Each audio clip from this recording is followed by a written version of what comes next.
Hello everyone and welcome to the channel. I have been asked quite a few times about business ideas and startups by many people since the economy recovered from 2020. I know these people and their interests, hence it made it a lot easier for me to suggest a business. I have decided to address this issue in a much better way by discussing several ways you can rebuild or start your business in 2020. But before we start, I would like to share with you guys that I'm not an expert. And if you want exact information and advisory, please consult a professional such as the Small Business Administration or your own personal business financial expert. With that out of the way, let's start the video. Now the first step you're going to want to do is assess the financial damage. You're going to determine just how deeply your small business has been affected by the 2020s. There are many different layers involved, starting with the hard numbers. If you haven't updated your financial statements such as profit and loss or cash flow statements recently, it's helpful to do that now. You can then compare them to last year's numbers quickly in, QuickBooks, to see how deep in the red you are. And while only 3% of business owners say they benefited from the pandemic, according to the NFIB, it's possible that the damage might not be as bad as you think. In fact, the CARES Act lays out an amazing plan to give you $10,000, $15,000, $50,000, up to $250,000. I'll discuss that later in the video, so please stick around. Aside from the hard numbers related to sales, profits, and cash flows, consider other ways in which your business has been affected. For example, if you have to lay out all of your employees, you need to factor that into your rebuilding plan. If you've laid off most or all of your employees, it's going to be very different from last year. Start posting help wanted ads.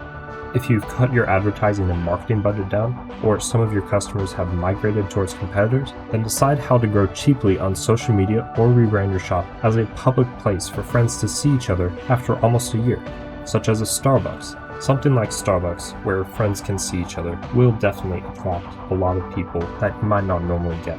Step number 2, take a second look at your business plan. Your business model may have worked perfectly fine in 2019, but coming out of 2020 may mean you have to do some fine-tuning. Restaurants, for example, are transitioning to delivery, and some restaurants don't even have a kitchen. See how Mr. Beast accomplished this in the link right here. This is important. If you are a restaurant who lost more than 50% of all revenue, you could apply for the SBA grant here for $15,000, plus $5 million in the Restaurant Revitalization Fund, plus maybe $40,000 in the Paycheck Protection Program, which is almost free money if you use it on certain business expenses, which you can apply for in the link below. Specifically, you need to consider how your business can pivot to adjust to a new normal. For example, if you previously relied on foot traffic to a brick-and-mortar location for sales, you may need to look at a digital expansion to accommodate the higher number of people who are shopping from home. Analyzing how your overall industry may have been affected by the coronavirus also is helpful. When looking at your competitors and the industry as a whole, pay attention to the trends and focus on finding the opportunities, be able to find them, or need that your business can fulfill that's been neglected up until now could be critical to reclaiming and expanding your customer base going forward. When going over your business plan and business model, get clear on your business's strengths and weaknesses. Then look at what was working before that may not work as well now, and see where you can adjust or improve to remain competitive. Finally, don't forget to revisit your business goals to make sure they're realistic given the economic circumstances. For example, you may have to set that you will need to be scaled back now to account for the damper 2020 may have had on your sales. 3. Consider whether you'll need funding to recover. Unless you have a large amount of cash on you going into the pandemic, it's likely that you may need more working capital to jumpstart your business operations coming out of it. When it comes to financing your small business during this rebuilding period, there are several options to consider. The SBA is an obvious choice for business loans, and there are a few programs that can help. The Paycheck Protection Program, PPP, for example, is designed to provide funding to small businesses that are struggling to retain their employees during the coronavirus pandemic. Economic injury disaster loans also can help with the short-term financing if you need money for things other than employee retention. Sounds interesting, right? Let's see how it works, and I have a secret to share with you on how you can get up to what 100% of your PPP loans waive, but more on that later. It is coming. There is more than one reason I suggest newbies stepping into the business scene for the first time, and it is because there are no barriers or preferences on your financial status to apply and get approved for your PPP. The seriousness of the issue people are facing these days is so extreme that many are turning to gig economy, Amazon delivery, and other things such as Uber that generally aren't as good as a normal job. In most cases, you have to pay your own taxes, your own benefits, and other things. But there is some silver lining here that you can look at. The PPP loan can be applied to as a business, but there is a silver lining here to look at. As your own freelancer that has to pay his own or her own taxes, you are qualified for the PPP loan, assuming you can meet other criteria that a PPP lender will decide. Now, there is no shortage of business ideas that can be deployed effectively, with the only thing remaining being the investment to fuel and run your business idea. Going back to the elephant in the room, while it deserves a dedicated video, I'm going to explain how any one of you can get loans. And the surprise I kept for another time, 100% of your loan can be forgiven by the government. Let's take a walk and explain what the PPP is and how you can not only apply for yourself, but also get them 100% forgiven. The PPP is a loan designed to provide a direct incentive for small businesses to keep their workers employed.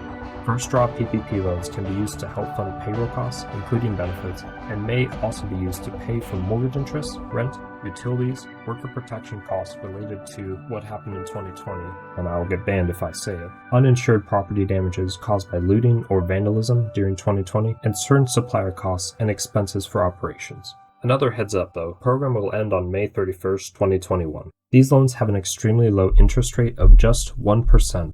As of filming this video, and all you have to do is fill out the information form given you and your business's information. This can be lengthy, but extremely easy to follow process, so I've decided to add all the useful links in the description for you to check out, so do not forget to check them out. If you haven't formed an LLC or a business, you may not have to. In a lot of cases, if you are a freelancer, your business name is your name. For example, if you are Josh Smith and you are riding Uber, driving people around for money, your business name would be Josh Smith.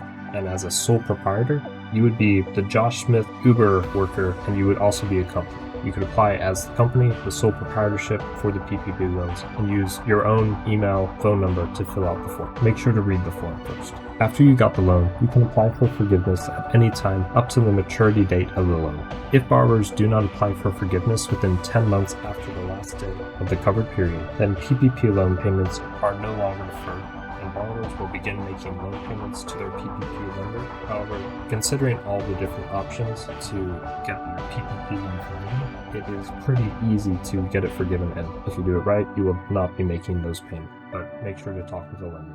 Complete your loan forgiveness application and submit it to your lender within the required supporting documents, and follow up with your lender to submit additional documentation as requested. Consult your lender for additional guidance, provide requested documentation in a timely manner. If you have any further questions and the information in the links are hard to understand, feel free to comment down below. I hope you found today's video useful, and if you want to see more, make sure to hit the like button and subscribe to this channel, and share this video with the people who you think can take advantage of these services. Thanks again for watching, and I will see you in the next one.